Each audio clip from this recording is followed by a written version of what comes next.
Assalamualaikum warahmatullahi wabarakatuh. Saya Anissa Rizkia Safa dengan NIM 21411101023. Di video kali ini saya akan menjelaskan materi mengenai konsep dasar Pusat Kegiatan Belajar Masyarakat atau PKBM. Video ini adalah untuk memenuhi tugas mata kuliah Manajemen Pusat Kegiatan Belajar Masyarakat yang diampu oleh beliau, Bapak Dr. Haji Ibnu Asaduddin SAG MPD. Langsung saja ke materinya, yaitu mengenai konsep dasar Pusat Kegiatan Belajar Masyarakat atau PKBM. Yang pertama yaitu materi mengenai pengertian Pusat Kegiatan Belajar Masyarakat. PKBM menurut Sutariat sebagaimana yang dikutip oleh Ishak yaitu tempat belajar yang dibentuk dari, oleh, dan untuk masyarakat dalam rangka meningkatkan pengetahuan, keterampilan, sikap, hobi, dan bakat warga masyarakat yang bertitik tolak dari kebermaknaan dan kebermanfaatan program bagi warga belajar dengan menggali dan memanfaatkan potensi sumber daya manusia dan sumber daya alam yang ada di lingkungannya. UNESCO, sebagaimana dikutip oleh Mustafa, memberikan definisi PKBM adalah sebuah lembaga pendidikan yang diselenggarakan di luar sistem pendidikan formal, diarahkan untuk masyarakat pedesaan dan perkotaan, dengan dikelola oleh masyarakat itu sendiri, serta memberi kesempatan kepada mereka untuk mengembangkan berbagai model pembelajaran dengan tujuan mengembangkan kemampuan dan keterampilan masyarakat agar mampu meningkatkan kualitas hidupnya.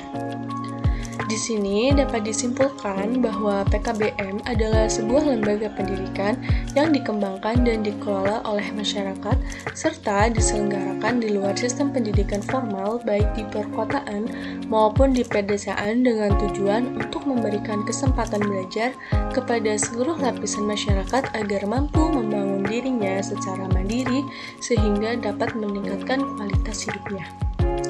Materi yang kedua yaitu mengenai tujuan pembentukan PKBM. Menurut Sujana, tujuan dibentuknya Pusat Kegiatan Belajar Masyarakat adalah untuk memperluas kesempatan warga belajar masyarakat khususnya bagi anak keluarga tidak mampu untuk meningkatkan pengetahuan, keterampilan, dan sikap mental yang diperlukan untuk mengembangkan diri dan meningkatkan kualitas hidupnya. PKBM adalah tempat pembelajaran dalam bentuk berbagai macam keterampilan dengan memanfaatkan sarana, prasarana, dan segala potensi yang ada di sekitar lingkungan kehidupan masyarakat agar masyarakat memiliki keterampilan dan pengetahuan yang dapat dimanfaatkan untuk meningkatkan dan memperbaiki taraf hidupnya. Yang berikutnya yaitu mengenai lingkup kegiatan PKBM. Lingkup kegiatan PKBM yang pertama yaitu mengenai kegiatan pembelajaran. Di antaranya ada PAUD, pendidikan kesetaraan seperti paket A, B, C, dan D, kemudian ada pendidikan keaksaraan, dan yang keempat ada pendidikan perempuan. Lingkup kegiatan PKBM yang kedua yaitu kegiatan non-pembelajaran yang meliputi Taman Baca Masyarakat atau TBM, kemudian KUB atau prakoperasi, yang ketiga yaitu seni, dan yang keempat usaha produktif PKBM. Kemudian materi yang selanjutnya mengenai tugas PKBM.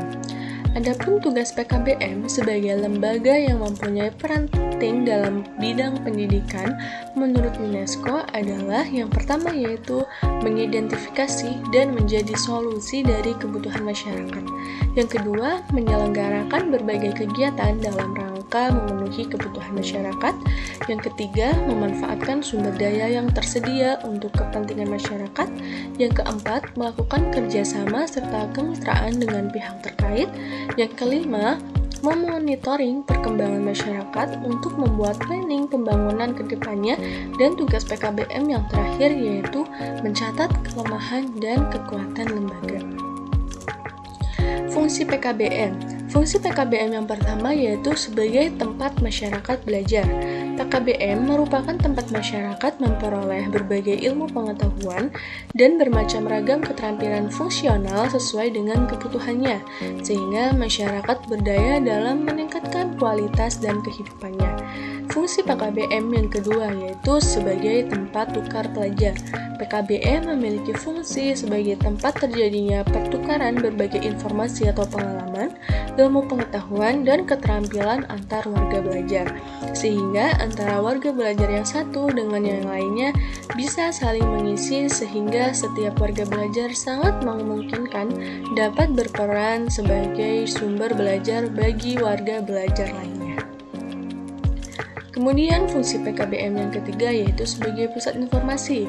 PKBM harus mampu berfungsi sebagai bank informasi, artinya PKBM dapat dijadikan tempat menyimpan berbagai informasi pengetahuan, kemudian disalurkan kepada seluruh masyarakat atau warga yang membutuhkan.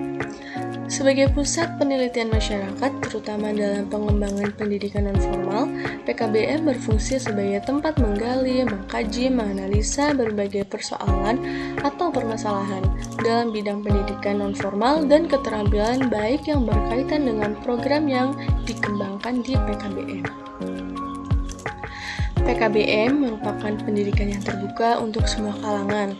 Melalui PKBM, masyarakat dapat meningkatkan pengetahuan, keterampilan, dan sikap mental mereka. Oleh karena itu, mari kita bersama-sama memanfaatkan PKBM untuk meningkatkan kualitas diri kita. Terima kasih, mungkin itu saja materi dari saya, kurang dan lebihnya saya mohon maaf. Terima kasih sudah menonton. Wassalamualaikum warahmatullahi wabarakatuh.